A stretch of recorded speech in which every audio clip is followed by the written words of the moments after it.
In the summer of 1888, on the fog-covered shores of Mendocino, a widow stood alone against three ruthless brothers, until a ghost from the past rode out of the mist. Welcome to Frontier Nights. The Pacific Ocean didn't care about human struggles or broken hearts. It crashed endlessly against the jagged, wind-sculpted rocks of Mendocino, sending sprays of cold salt water high into the air like nature's own defiant roar. In the summer of 1888, that wild stretch of Northern California coastline was all that remained for Clara Miller. At just 24 years old, she was already a widow, her youth tempered by the unforgiving demands of frontier life. Her husband Thomas had been a hard-working man of the land, strong and steady, but a sudden fever had taken him, leaving him buried in the rich soil he had once tended with such care. Thomas had provided for her as best he could, willing her 1,000 acres of prime grazing land that rolled gently toward the sea, along with a sturdy deep-water pier where ships could occasionally dock to trade goods. But in those days, land like that wasn't just a piece of earth, it was power, wealth, and a reason for trouble. Word spread quickly through the coastal communities, and soon Clara found herself facing pressure from all sides. The most persistent threat came from her neighbors, the Blackwood brothers, Barrett, the eldest and most imposing, Vance, the middle one with a sharp, unsettling edge, and young Caleb, who still carried the uncertainty of youth but followed his brother's lead without question. The Blackwoods weren't the flashy outlaws from storybooks. They were local men, born and raised in the area, who used their influence to expand their own holdings. They had their eyes set on Clara's ranch, seeing it as an easy addition to their growing empire. Rather than force the issue with immediate violence, they played a calculated game they privately called the visitation.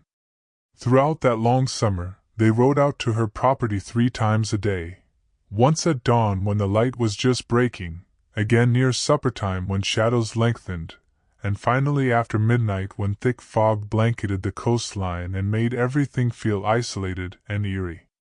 Each visit was designed to wear her down.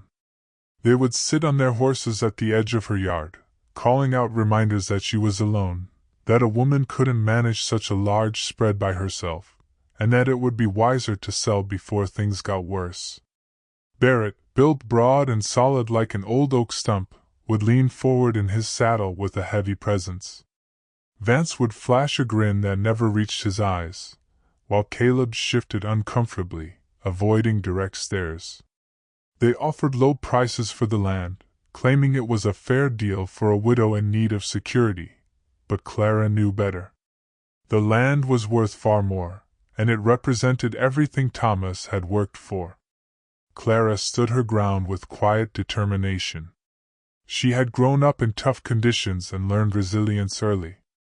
Though fear sometimes tightened in her chest like a coiled spring, she refused to show it. She kept a small pistol close at hand and had fired warning shots into the air on more than one occasion, just to remind the brothers she wouldn't be easily intimidated. Her days were filled with hard work, tending to the livestock, maintaining the fences, and watching the horizon for any sign of trouble. Nights were the hardest, when the waves pounded the cliffs and the wind howled through the tall grass, making her feel the full weight of her solitude. Then, one July morning when the fog lay thick as wool across the hills, a stranger arrived. Nathaniel Thorne was 47 years old, a man who carried the marks of a hard life in every careful movement. His body had endured countless trials, broken bones from falls, scars from close calls, and the deep weariness that comes from years on the move. He rode a sturdy horse that looked as trail-worn as he did, its coat dusty from crossing multiple states. Nathaniel didn't announce himself with fanfare. He came quietly, drawn by a promise made years earlier. 5 years before, in a dusty Nevada town, Thomas Miller had pulled him from a burning saloon during a chaotic night. Thomas hadn't asked questions or sought reward. He simply helped a man in need. That act of kindness stayed with Nathaniel. Over the years, he had lived as a man of few words and many skills, the sort others spoke of in low tones around campfires. Some called him the ghost of the Gila in the territories, a figure associated with justice delivered swiftly and silently. But to Thomas, he had been a brother, though their paths had diverged long ago. Thomas chose the honest labor of building a home and family, while Nathaniel had wandered through shadows, settling old scores and protecting those who couldn't protect themselves. Now, Nathaniel had come to honor that debt. He arrived at the Miller ranch as the sun fought to pierce the morning mist. He guided his horse into the tall grass behind the barn, observing carefully before making his presence known. A true protector always assessed the situation first. Moments later, the Blackwood brothers appeared on the ridge, riding toward the house with their usual confidence. Clara stood on her porch, broom in hand, her posture straight despite the exhaustion in her eyes. Barrett called out in his deep, rumbling voice, "Morning, Widow Miller." He sat tall on his large roan horse, his words carrying over the yard like the distant crash of waves. Clara's grip tightened on the broom, but her voice remained steady. "You're early today, Barrett." Vance, with his wiry frame and restless energy, added with a smirk, "Just seeing to things around here. Making sure everything's in order." Young Caleb stayed quiet, his eyes flicking nervously between his brothers and the woman before them. Barrett leaned forward, repeating their familiar offer, a small sum for the 1,000 acres, with a promise to let her keep the house for a time. Clara's response was firm, laced with the spirit Thomas had admired. She reminded them the land was worth far more and that her husband would never have parted with it under such terms. The brothers' expressions hardened. Barrett warned that pride was a heavy burden for someone in her position, tipping his hat in a mocking gesture before they rode off, leaving a cloud of dust in their wake. Clara allowed herself a brief moment on the porch steps, covering her face briefly as weariness washed over her. Then she rose, dusted off her apron, and returned to her chores. That quiet display of strength sealed Nathaniel's resolve. He stepped from the shadows, his spurs making a soft metallic sound against the earth.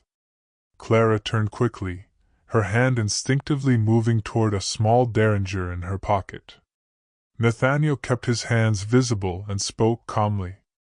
"Thomas always said you had a quick spirit." He introduced himself as a friend of her husband's, explaining he had come to settle an old debt. Clara studied him warily. Strangers in those parts often brought more problems than solutions. Nathaniel assured her he wasn't seeking charity but was there to address the trouble with the Blackwoods. He described them as men who preyed on the vulnerable, mistaking kindness for weakness.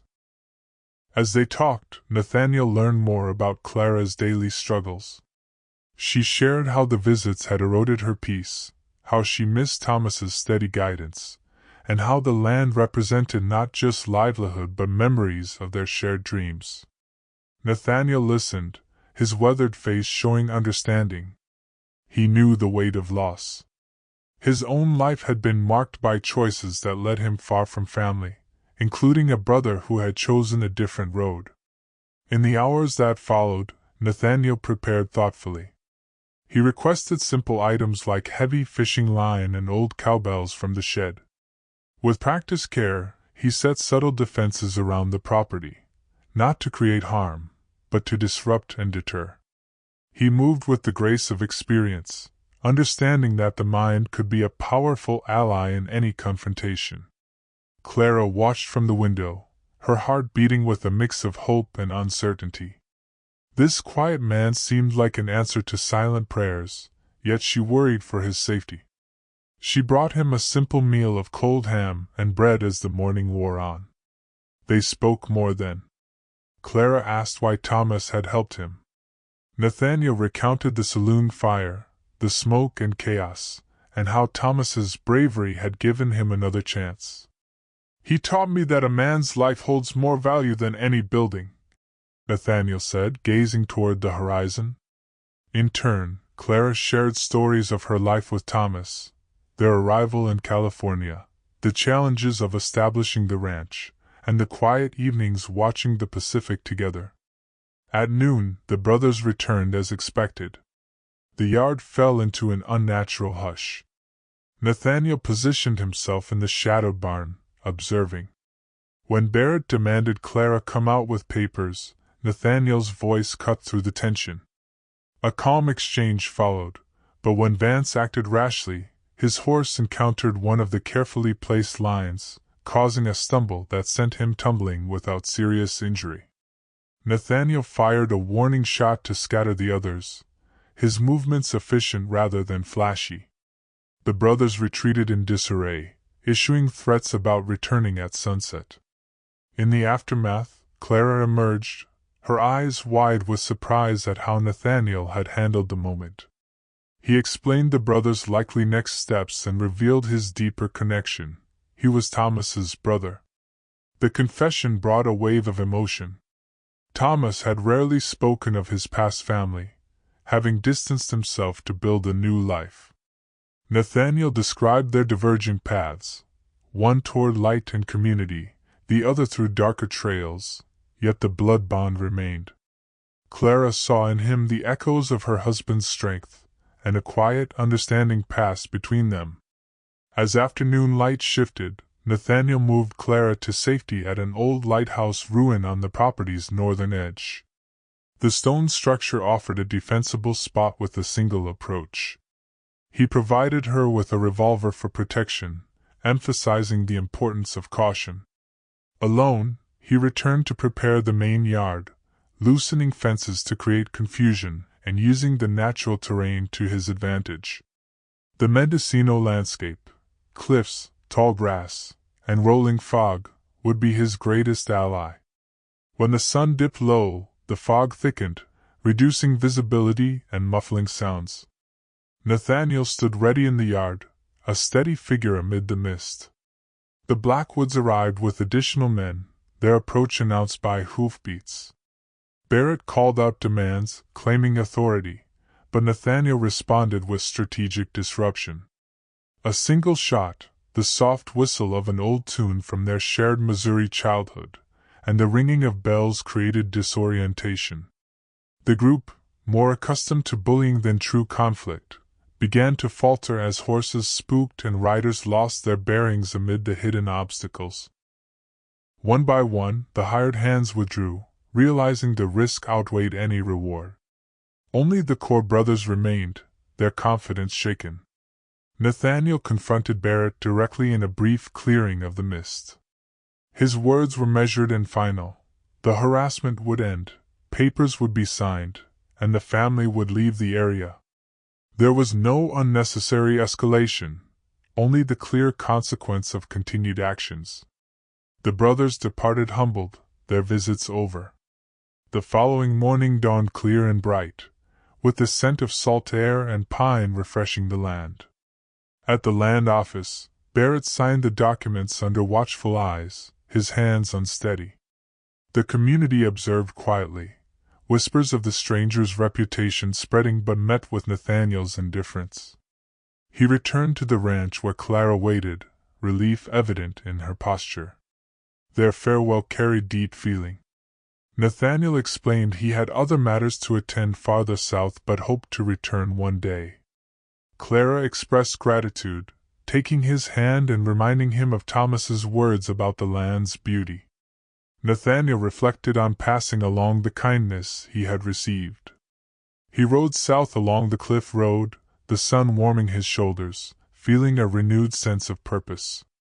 In the end, the story reminds us that challenges like the Blackwoods will always exist, those who seek to take rather than build. Yet there are also those like Nathaniel, who arrive quietly to uphold what is right. The Pacific continues its eternal rhythm, washing the shores clean, but the land holds memories of courage, promises kept, and the resilience of those who stand firm. Clara rebuilt her life with renewed hope, tending the ranch as Thomas had dreamed. Nathaniel's path led him onward, but the bond forged in that foggy summer endured, a testament to the enduring spirit of the frontier. Decency, after all, is chosen daily, in the face of dawn, noon, or the gathering dusk.